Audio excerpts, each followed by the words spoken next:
ఎంతో మందికి ఆపదలో ఆదుకుంటున్న ఆపన్న హస్తం ముఖ్యమంత్రి సహాయ నిధి. చంద్రబాబు నాయుడు గారు చాలా ఉదారంగా పేదలకు ఈ సహాయం అందజేస్తూ ఉన్నారు. అత్యవసర చికిత్సలు చేయించుకొని అప్పులు చేసిన ఎన్నో పేద కుటుంబాలు గొప్ప ఊరట పొందుతూ ఉన్నాయి. ఒక్క రాయదుర్గం నియోజకవర్గంలోనే ఈరోజు 36 మందికి దాదాపు 10 లక్షలు అంటే 9,91,000 పైచిలుకు డబ్బుల్ని అందజేయడం జరిగింది చెక్కుల రూపంలో. ఇప్పటిదాకా 335 మందికి 2,33,23,392 రూపాయల సహాయాన్ని అందజేశాం.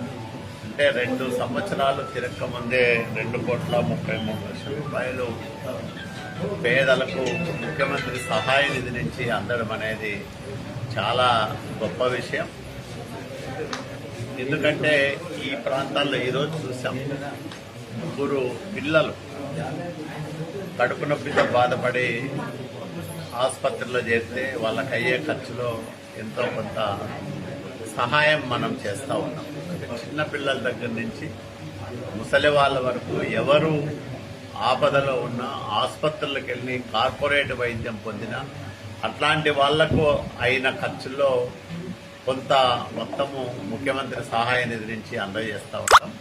ఇది చాలా గొప్ప కార్యక్రమం, ఇదొక పవిత్రమైన కార్యక్రమం. ఇంత పెద్ద మనసుతో వేలాది కుటుంబాలకు సహాయం చేస్తున్న ముఖ్యమంత్రి గారికి మనస్ఫూర్తిగా